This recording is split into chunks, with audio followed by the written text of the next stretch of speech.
Assalamualaikum warahmatullahi wabarakatuh. Okey, kita jumpa lagi sahabat.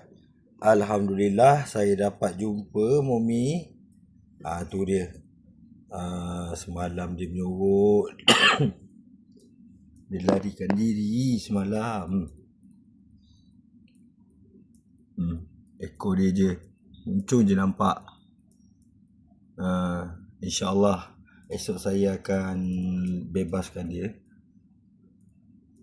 Dia pun dah sihat, dia pun dah boleh larikan diri. InsyaAllah dia dah boleh hidup pun dekat luar. Esok saya akan bebaskan dia. Esok kita bebas Hari ni makan dulu.